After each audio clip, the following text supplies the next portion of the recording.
केवळ एका रुपयात विमान प्रवास घडवून आणणारे जी.आर. गोपीनाथ. कधी विमान आकाशात उडताना पाहिलं आणि मनात आलंय एकदा तरी यामध्ये बसायचंय. पण लगेच पुढचा विचार येतो, आपल्यासाठी ते शक्य नाही. कारण विमान प्रवास म्हणजे महाग, लक्झरी आणि आपल्यासारख्या लोकांसाठी नाही असा एक ठाम कल्पना आपल्या डोक्यात बसली असते. पण कल्पना करा, जर कोणी तुम्हाला सांगितलं की भारतामध्ये एक असा माणूस होऊन गेला ज्याने विमान प्रवास चक्क एका रुपयात शक्य करून दाखवला. हो, एका रुपयात. ना स्कीम, ना जाहिरात, ना फसवणूक. खराखुरा विमान प्रवास. हा माणूस ना कोणत्या उद्योगपती घराण्यात जन्मलेला, ना त्याच्याकडे अफाट पैसा होता. हा माणूस होता कधी काळी बैलगाडीतून प्रवास करणारा भारतीय सैन्यातील एक पायलट आणि पुढे सामान्य माणसाची एअरलाईन उभी करणारा कॅप्टन जी.आर. गोपीनाथ. आजची ही स्टोरी आहे एका रुपयाच्या विमान तिकिटाची, स्वप्न पाहणाऱ्या माणसाची आणि एका मोठ्या बदलाची.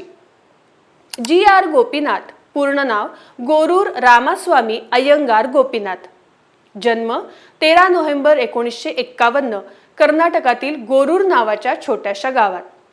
वडील शिक्षक होते, शेतीही करत होते. आई गृहिणी. शाळा, अभ्यास, मार्क्स ह्या सगळ्यात ते फार अडकले नव्हते. त्यांच्या वडिलांना वाटायचं शिक्षण फक्त पुस्तकात नसतं, म्हणून काही काळ गोपीनाथ यांचं होम स्कूलिंग झालं. पुढे कन्नड माध्यमाच्या शाळेत प्रवेश आणि नंतर विजापूरच्या सैनिक स्कूलमध्ये.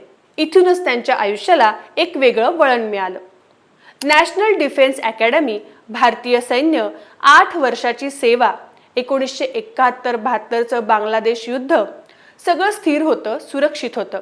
पण तरीही आत कुठेतरी एक प्रश्न होता, मी आयुष्यभर हेच करणार आहे का? स्वातंत्र्य हवं होतं, स्वतःचे निर्णय घ्यायचे होते आणि म्हणून वयाच्या अवघ्या 28व्या वर्षी त्यांनी सैन्यातून राजीनामा दिला. हा निर्णय सोपा नव्हता, पण त्यांच्यासाठी तो गरजेचा होता. सैन्यातून बाहेर आल्यानंतर त्यांनी जे केलं ते पाहून खूप लोक हसतील. रेशीम शेती, दुग्ध व्यवसाय, कोंबड्यांचं पालन, मोटरसायकल डीलर, स्टॉक ब्रोकर, कृषी सल्लागार, एक नाही अनेक व्यवसाय. पण कुठेच स्थैर्य नाही. अपयश, पुन्हा अपयश आणि पुन्हा एकदा अपयश. पण गोपीनाथ थांबले नाहीत. 1997 मध्ये त्यांनी सुरू केली डेक्कन एव्हिएशन, VIP लोकांसाठी चार्टर्ड हेलिकॉप्टर सेवा. इथं पहिल्यांदी त्यांचा विमान क्षेत्राशी संबंध आला.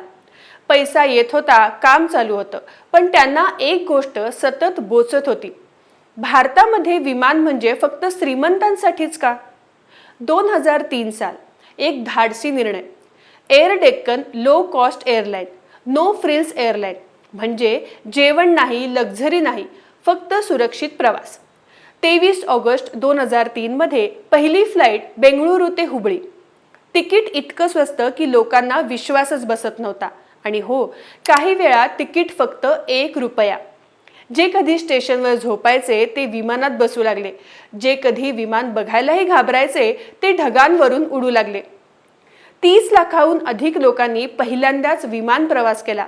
एअर डेक्कन म्हणजे आम आदमी की एअरलाईन. पण यश जितकं मोठं तितकं संकटही मोठं. मोठ्या एअरलाईन्सची दर कमी करायला सुरुवात केली. खर्च वाढला, तोटा वाढला. 2007 मध्ये 50 कोटींचा तोटा झाला. शेवटी एअर डेक्कन किंगफिशर एअरलाईनमध्ये विलीन झाली. 43 विमानं, 60हून अधिक शहरं, दररोज 350 उड्डाणं. इतकं सगळं असूनही स्वप्न तुटलं. 2013 मध्ये डेक्कन 360 एअर कार्गो सर्व्हिस सुरू झाली, पण तेही अपयशी ठरली. राजकारणात प्रयत्न झाले. 2009 आणि 2014 मध्ये निवडणुका लढवल्या, पण दोन्ही वेळा पराभव झाला. अपयश त्यांचा पाठलाग करत होतं. एअर डेक्कन बंद झाली, पण परिणाम आजही जिवंत आहेत. आज जेव्हा आपण स्वस्त तिकिटात विमानाने प्रवास करतो, तेव्हा त्यामागे एक माणूस उभा आहे, जी.आर. गोपीनाथ. गोपीनाथ यांचं आयुष्य हे फक्त यशच नाही, तर प्रयत्नांचं उदाहरण आहे. ते सांगतात, पडणं, उठणं, पुन्हा पडणं आणि शेवटी टेक ऑफ करणं हेच आयुष्य आहे. तर मंडळी, अशाच नाविन्यपूर्ण माहितीसाठी सत्ता मंच या चॅनलला सबस्क्राईब करा आणि सत्ता मंच या इन्स्टा पेजला फॉलो करा.